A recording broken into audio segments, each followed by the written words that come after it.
Mom robs a bank to save her kidnapped 7-year-old daughter. Whoa. If I make a mistake, she blows up. What? Wait, what? My daughter took off this way, and they put the gun right here in her face, right up her nose, and said, "Don't make us use this." This footage was captured by the FBI on an undisclosed date around 2001.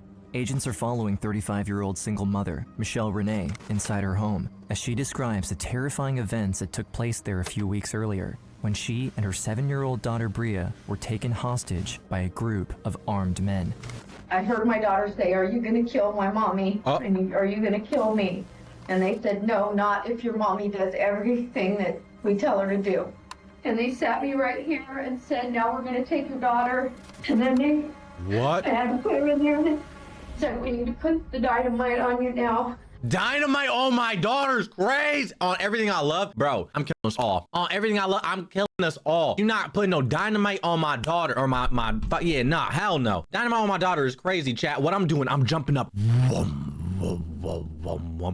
Give me that. Slow motion, boom. I grab it and I run on the other side. I'm like, don't move. They're gonna try to shoot. I'm gonna block it with dynamite. And we're gonna blow everybody up. We all dying. If my daughter gonna die, she gonna die with me. Going out on my terms. I brought her in this life. I'm taking her out. My fault. I'm sorry. Held at gunpoint, Michelle Renee couldn't do anything as Breea was getting rigged with explosives right in front of her eyes. That is so scary. You could tell she was just in absolute shock and terror and shaking. Locked in a life or death situation, her attackers gave her only one chance to save her kidnapped daughter. They said, "You're gonna rob the bank for us, or we will kill you, and your daughter will be first." What? Be brave, Mommy. That was the last thing she said. In the beautiful city of Vista, California, Michelle Renee and her daughter Breea are living a cozy life in their isolated home. How are they gonna go all out, find dynamite, rob the daughter, like kidnap the daughter? What? Put all that effort into robbing a bank, motherfucker. Why you want me to do it for you? What? How the fuck does that make sense? These motherfucking robbers make me mad, bro. They don't think. Lived in my dream house, pretty much. It was up on top of a hill. It was overlooking the ocean. But on November 20th of 2000, something strange happened to Breea. In the middle of the night, she woke her mother up in a panic. She said, "Mom, I saw somebody's eyes looking through my bedroom window. That's I saw creepy. people outside." She was scared out of her mind. I looked out there. I didn't see anything. I didn't see anybody. So I just brushed it off. Overnight, Michelle convinced herself that Breea, who was only 7 years old at the time, must have been dreaming. I felt very, very safe. I felt like we were far away from everything. Little did she know, her daughter was right. Not only was there a man in front of her window that night, Christopher Butler has been stalking Michelle and her daughter for almost a year with the help of his Holy accomplices, Robert Ortiz, Michael Huggins, and Lisa Ramirez. You're stalking her for a year. Put all that effort into the bank heist. What? Worried that Michelle might become suspicious after Breea spotted him near the window, Butler decided to execute his plan the following day. On November 21st, around 8 p.m., they forcefully entered the residence by knocking down the back door. Oh. And we just heard this huge sound, just the biggest noise from behind us. And I turned to look and just saw 3 people just rushing in, running in the door. When they had their guns and they were all in black. Moving around the house in a highly organized manner, Butler and his partners quickly intercepted Michelle. Breea attempted to flee, but was caught by another man who was waiting around the corner, past the living room. As the chaos unfolded around her, Michelle started panicking. The thought of her daughter being in harm's way terrified her to her core. I was screaming and crying. I thought for sure we were going to be raped, probably murdered. I didn't know. Butler, who was right next to Michelle, started shooting orders to the others. Huggins, the biggest of the 3, dropped Breea to the ground and moved toward the front door, while Ortiz took his place. On his radio, Butler seemed to be giving out orders to other people outside of the house. They were in Holy constant shit. contact with 6 people outside of the house on walkie-talkies, saying money 1 to money 2, money 2 to money 3. And I hear duct tape on. Yo, they're organized. That sound of duct tape that I'll never forget. Before finally revealing his intentions, Butler explains to Michelle that the bad dream Breea had the night before wasn't just a nightmare. They said that they had followed me to my daughter's school and that they had been watching me in my house at my job. Shocked by this revelation, Holy. Michelle implored Butler to allow her to see Breea. She was relieved when he stood back and started lifting her up, but was devastated when she witnessed the state of her daughter. They let me turn around and see my daughter laying face down on the floor right here by the door with her hands tied and her feet tied. Right there on the ground. I'll be on some John Wick shit if this happened. I'm gaining superpowers. I don't care what anyone said. And I'm closing my window because I'm scared someone gonna look through it. Hold on. I'm not pussy. I'm vigilant and I make sure I'm secure. And I'm not gonna lie to you. Now I'm thinking about it. I saw my window was open at night. I saw a flash from the window. Someone either got a picture of me picking my nose or they stalking me as well. So I don't know. If I die, bitch, it ain't my fault. They too smart and fast. Ground. Appealed by her mother's tears, Breea tried to plead with the men. At only 7 years old, the child was as concerned for her own safety as she was for her distressed mother. I heard my daughter say, "Are you gonna kill my mommy? And are you gonna kill me?" And they said, "No, not if your mommy does everything that we tell her to do." They said, "You're gonna rob the bank for us, or we will kill you, and your daughter will be first." Around that time, late in the evening, headlights appeared in front of the house's driveway. Michelle knew this was the car of her friend, Kimbra Oliver, who lived with her and Breea at the time. But Butler wasn't lying when he said he knew everything about Michelle's life. On his CB, he received a call from Money 2, warning him that Kimbra was approaching. This is why he positioned Huggins by the main entrance earlier. When Kimbra passed the door, the massive man immediately knocked her down and tied her with duct tape. Afterward, many hours passed while the burglars made themselves at home, eating Michelle's food and trashing around her house, until Butler declared he wanted Michelle to get prepared. But, while doing so, made sure his request was as uncomfortable as possible. They were really vulgar. They were really sexually explicit in their language. He says, "Take a shower," and my daughter doesn't want to leave me. Forced into the shower under duress, Michelle and Breea did as they were told. Just looking at my girl and wiping her face. Holy and shit. he tapped the gun on the door and said, "Time to go." Once out of the shower, Huggins came into the bathroom with a large duffel bag. He Does she work at the bank? Like, why are they choosing her? I'm lost. dropped it on the floor before leaving the room with Breea. Butler started pulling firearms, bladed weapons, and ammunition out of the bag until he reached a red object covered in electrical tape and colorful wires. There were no mistakes to be made. In the center of the apparatus were 2 clearly discernible sticks of dynamite. The ringleader said, "We're going to put these on your body. We're going to put these on your daughter's body," and showed us a detonation device and said, "If you do not do every single thing we tell you to do, you will disintegrate." Dude, this is like straight out of a movie chat. Like you don't think this happens ever. This is real, bro. Butler forced Michelle to follow him back into the living room before pushing her to the ground next to Breea. He then ordered her to pull up her shirt and turn her back to him. Actually put them on me first. Really, really tight into my ribs to where you couldn't hardly breathe. It was really painful. Then they had my daughter lean over the bathroom toilet and duct taped them to her as well. Right then, the ringleader took my arm and said, "You have 10 minutes to say everything you need to say to your daughter." Michelle carefully sat the terrified child on the couch and tried as best she could to soothe her. They may never see each other again, and Michelle needed to make sure her young daughter knew how much she loved her.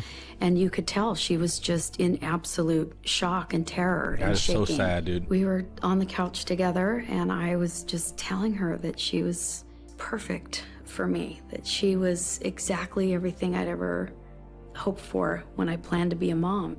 As Breea and Michelle were embracing each other, Butler stepped in and separated them. The others strapped some more dynamite onto Kimbra's chest and then isolated them. Breea was thrown into a closet while Kimbra was locked up in the bathroom. I just couldn't imagine her in the closet, you know what I mean? Just sitting there sort of waiting to explode. The only way I got through that moment is knowing that I had to save her life and get back to her. As the sun rose, Butler pushed Michelle outside and told her to get into her Jeep. While she drove, he held his gun at her flank and started giving her directions on where to go. When she approached the Bank of America branch located on Santa Fe Avenue, goosebumps spread across Michelle's skin. Oh, no. This wasn't just any bank. It was her bank, the place she worked at. And in an absolute blank, I thought, oh my gosh, Butler told Michelle that after the bank opened, he would wait for only 5 minutes, then detonate the bomb. Without missing a beat, Michelle got out and ran to the entrance. Once inside, she was greeted by one of her colleagues, Loretta Myers. But from the get-go, the teller noticed something was off. She came into the branch and she was very stoic, just off-center. It just wasn't like her. She's a vivacious, bubbly, outgoing kind of a person. As she waited for the bank to open, Michelle sat at her desk in an attempt to look busy before getting on with the heist. As she looked at the picture of Breea she had laid on the corner of her desk, Michelle noticed something, a business card a strange customer gave her the day prior. And the name on the business card was? Christopher Butler. And in the blink of an eye, it all came together. When she and Breea were in the shower, Michelle looked at her assailant right in the eyes for a quick moment and knew she had already seen him before. Not only was he a customer at the bank, she literally saw him at her desk the day before. He sat at my desk for a really long time asking sort of the same questions over and over. And then a woman walked in and said, "Chris, we need to get going." And her voice on the walkie-talkie, I remember that voice sounding very familiar. And I was just like, yo, they were plotting. This is some movie shit right here, dude. This is so deep. No, this is scary, chat. I don't know if anyone works at a hospital or bank or some shit, but just be careful. Motherfuckers try to rob me. What they gonna take? A cricket? Like, I'm poor, you know what I mean? But y'all be careful. I know you got like beds and mattresses and shit. oh my gosh, it's her. Michelle knew that if she and Breea could survive this, she would be able to bring Butler and Ramirez to justice. But as the bank was about to open, she had to push these thoughts to the back of her mind. For the time being, she needed to stay focused. I knew what I had to do, and that's all I could think about. I have to rob the bank. At exactly 9 o'clock, the filling of the vault concluded and the bank opened. At the same time, Michelle's internal timer kicked off. 5 minutes. That's the cue. Every step I took with that dynamite was like a tick. Every second. I grabbed my briefcase. I went to the vault. The bank rules stated that vault I'm operation... unstrapped, bro. That shit with duct tape. I'm finding scissors at my desk, snipping that hoe, lighting that bitch on fire, and tossing it at the van. I'll be like, Kobe! And then launch that shit. Fuck that. Someone gotta die. Always required 2 people to be present, so Michelle strong-arms the bank teller and dragged her inside with her. But Loretta Myers wasn't duped. She knew they weren't supposed to bring anything with them into the vault. Never have I ever seen anybody take anything other than a pen and keys into the vault. Never. The clock was ticking. Oh my God, Michelle imagine had no dealing time. with her ass. You got a bomb strapped to you. You got to rob the bank and then you're dealing with her. Actually, that's not protocol. We're not supposed to bring a bag in there. So actually, you're not supposed to do that. Yeah, no, that's not protocol. That's not in our guidelines. I'm sorry, you can't. Huh? Oh, you have dynamite strapped to you? I'm sorry, you can't bring that in the vault either. Yeah, no, that's not protocol. You can't do this. I'm gonna have to call the authorities. Like, dude, bitch, move. Time to deal with her colleague's suspicion. She closed the vault door behind her, grabbed the bank teller's shoulders, looked her dead in the eyes, and directly told her about the heist. She started panicking and going, oh my God, oh my God, oh my God. She couldn't speak. And I lifted up my shirt and I said, look what's on my back. I'm gonna blow up if I'm not out of here in 5 minutes. You need to help me. In tandem, Michelle and the bank teller pulled a duffel bag out of the briefcase and started filling it up with the money. Within the allowed time, they were able to gather $360,000. Before leaving the vault, she gave her more instructions. And I said, get ready to shut the bank down. Do not call the police. If you call the police, we're dead. In front of the dubious eyes of other employees, Michelle walked out of the bank with a duffel bag and found her way back to her Jeep where Butler was waiting. That easy? He drove to a dead end past the bank and dropped her off. He let me out of the Jeep. I was to walk back to where my Jeep would be waiting, and then I was to go straight home. While driving home with the pedal to the metal, Michelle was inhabited by the worst thought a mother could ever bear. Why would Butler let any of them live? After all, he had absolutely no incentive to keep any of them alive. Shit. That's all. Is this going to be the step that's going to end my daughter's life? Is this going to be the second that I'm going to blow up? 10 a.m. To get back to her home, Michelle had to pass in front of the bank once again. The sight of the police cars arriving at the branch sent a shiver down her spine. As she sped through the few miles still separating her from her daughter, another worrisome sight waited for her in the driveway of her home. My roommate's car was gone. They had barricaded the front door, and I just had to struggle my way in, and my adrenaline was so high. I had just got done forcing my way in the door. And I was just screaming, and hello, hello? It was eerily silent. Shit. I was just, you just die inside. You just die inside. No. Crushed by the weight of the silence, Michelle was about to collapse. But all of a sudden, she heard a noise coming from the bedroom, the fainted cheers of Breea and Kimbra. I was so excited. I was like, She's alive! Oh my God, yes! Dude, I thought I honestly got so, I sound like a fucking dog, bro. That stupid ass old dog. Dude, I thought she died. I got so scared. Holy shit. it's my mom. I think it's my mom. And I was like, okay, it's over. Oh my gosh. She was alive. I did it. We did it. I gave her a hug and I was really, really happy. I just Holy. wanted to grab her and never, never, ever let go of her. Dude, the way they're showing old pictures of her and talking about her in past tense like she was dead. Holy shit. I just wanted to hold her. But then I could still see the panic on her face. As much as happiness overwhelmed her, Michelle couldn't help but notice that Breea, although still covered in duct tape, had no more explosives tied to her back. As she turned around to look at Kimbra, she saw that she too had her explosives removed. And I told them, the dynamite's still on me. You guys need to go for help. I'll stay here. I don't know if this thing's gonna detonate. I don't know what's gonna happen. If I was her, I would light, okay, I'm straight up like this, light the fuse, put it in a bag with the money, right? Or somehow, fuck it, finesse the little like shit, put it in a bag and then run, blow them all up. Fuck it. Kenji, what? I'm killing them. You ain't gonna threaten me. What, you think the authorities is gonna get to you? Fuck you. I'm getting to you first, motherfucker. You're dying. And my daughter was going, no, mommy, no, I'm not leaving you. My roommate said, Michelle, I know I can do this. Let me just cut it off of you. And she ran and got scissors and cut it off of me. In a heartbeat, the three left the bomb behind and sprinted to the closest neighbor. Sheriff's Member, can I help you? Yes, some neighbors of ours were held hostage. I need somebody out here right away. Once the police arrived, their bomb squad quickly realized that the 3 explosive devices found on the scene were fake. Then, Michelle... Oh, God! Yo, nah, they got finessed. They got finessed so dirty. At that point right there, I'd be pissed. I'd be mad, bro. No way. Don't laugh. I'm not laughing. I'm more upset. Imagine being held hostage. You go through all that traumatic shit. Huh, there's a bomb on me. There's a bomb on me. The shit's fake. Oh, God, bro. Fuck it. I'd rather it would be real, to be honest with you. Fuck it. Blow me up. Michelle and Breea were sent to the station for questioning. Michelle showed them Butler's business card and told them the whole story. After an entire week passed without any progress on the police's end, Michelle decided to take matters into her own hands and contacted America's Most Wanted.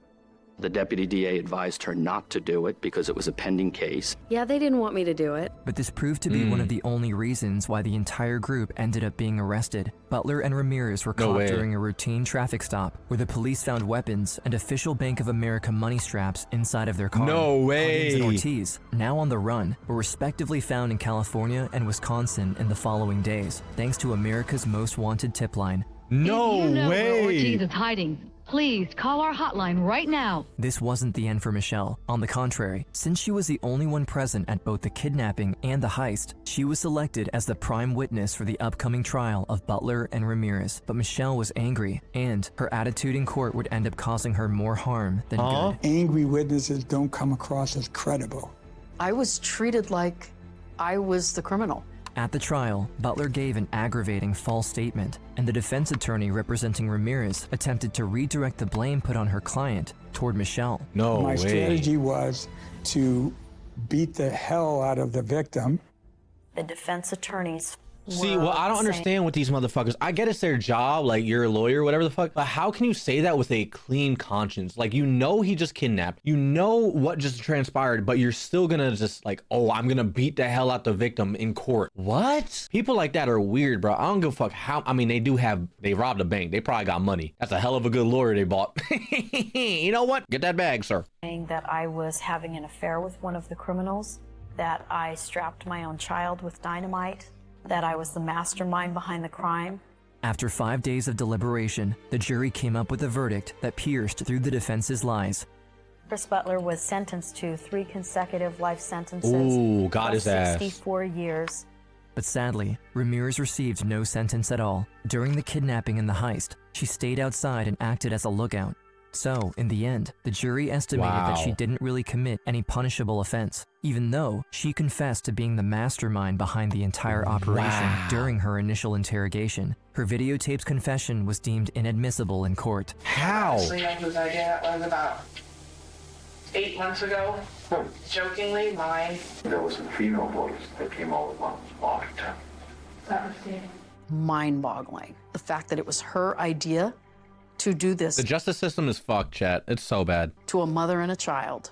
Huggins and Ortiz didn't get off as easily. In an accelerated trial, both were found guilty of kidnapping and robbery before being sentenced to 3 consecutive life sentences. Looking back on the now 23 years old event is still painful for Michelle and Breea, but Thomas Manning is right to call her a hero. The strength and courage that she showed that night saved her life, saved Breea's life. This could have had a different ending. After everything settled down, Michelle and Breea left Vista and moved to San Diego. Michelle was determined to move forward with her life, but overcoming what had happened proved to be easier said than done. For years, both she and her daughter sought professional help to process their traumas, especially Breea, who was only 7 years old at the time. There's aspects of that night that are going to be with me for the rest of my life. Breea eventually recovered and thrived through high school, but during her senior year, disaster struck once more. On December 8th, I'm just saying, like, okay, hear me out. What's stopping us from right now strapping some fake TNT on us, right? Robbing a bank, claiming someone else made us do it, and then just run off with the money? Kenji, what? Kenji, question mark. A lot, actually. How? What do you mean a lot? We're colored. Well, I got 25%. Well, I'm good on that front. You know what I mean? I don't see the sun for maybe like a year and a half. Yeah, buddy. I'm now pasty white. All right. Features. I mean, shit. I could like perm my hair or something. I don't know. Straighten it. Kenji, be quiet. My fault. Kenji, quiet. In they books, you look enough. Oh wow. 25% is crazy. 24.9 actually. Let TikTok tell you. Shush. Getting locked up. Just stop talking. Enough, Kenji. Okay, my fault. 8th, 2011, she fell to the ground, paralyzed. At the hospital, Michelle learned that her young daughter had multiple sclerosis, a rare neurological disease. The prognostic was that Breea would never be able to see, talk, or walk ever again. But Michelle refused to let her down. She instead put a pause on her endeavors and became a full-time caretaker to her daughter, and eventually, Breea's condition improved. With her mother by her side, she graduated high school and college from her hospital bed. Oh my God, W mom, bro. I feel like my mom would just like, oh yeah, you can't see them. It's okay, you'll be fine. You'll be fine. Put some Vicks on it, okay. Then, after 9 years of constant struggle, Breea finally fully recovered. Wow. After she could talk again, she turned to me and said, kidnapping was a piece of cake compared to this. Breea and Michelle chose to face life head-on. Wow. Together, they lead Verb Media, a thriving production company founded by Michelle in 2009. On top of that, Michelle published 2 books. Held Hostage, a retelling of the November 21st event from her point of view that has been adopted into the movie of the same name. Wow. And 9 Days, a memoir about the power of healing and forgiveness. There was 2 choices. Call them monsters and stay angry and blame everything in my life on them, or I can take this other road. The best thing I could do for Breea is to be an example. That's an amazing story. Always oh my God, I'm gonna cry. The end all be all when something bad happens to you. That's so good. You can come out of it stronger. I love that message. Absolutely amazing. Ortiz and Huggins. After reading Michelle's book, Ortiz started writing to the Renees, asking for forgiveness. At his parole hearing earlier this year, Brittam took the stand in his favor. Huggins' first parole hearing will take place in September 20. Damn, holy shit. I'm dumb as fuck. I'm not dumb. I'm smart. I just can't read. This was a good ass. Yo, this was amazing.